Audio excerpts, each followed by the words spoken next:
My dear respected elders, brothers, sisters, with regards to the coronavirus, we shouldn't be panicking. What we should do is, we should be concerned, and what concern means is we should be doing all those things that the government is advising us. And we shouldn't fear illnesses, we shouldn't fear death, we shouldn't dislike death.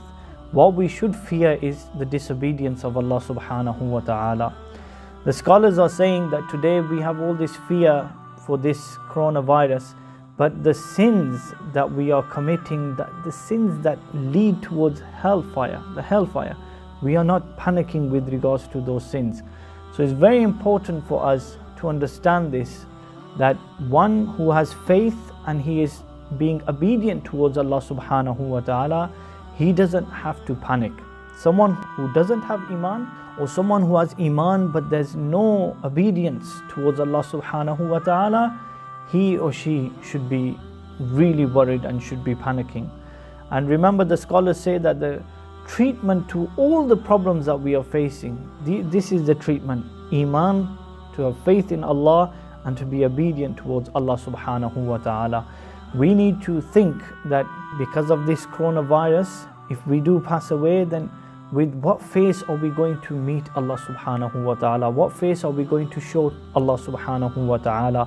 So it's very important for us that we need to improve ourselves. We need to rectify and reform ourselves. This month that we are in is the month Rajab, and it is coming to an end now. And the scholars, they say that in this month we should plant the seed. So what this means is we should start performing good deeds, increasing our good deeds. And then they say that in the month of Sha'ban you should water it. What this means is that the deeds that you started, you should continuously increase those a'mal and those deeds. And then they say that in the month of Ramadan you should harvest the crops. What this means is you will be able to gather the mercy of Allah subhanahu wa ta'ala. Our scholars say that you have to start now. If you say, okay, I'm going to start performing good deeds in Ramadan, they say if you start your car in Ramadan, it will go in first gear on Eid day.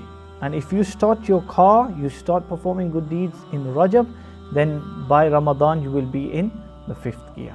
So I make dua, Allah subhanahu wa ta'ala, He gives us the ability to act upon what has been said.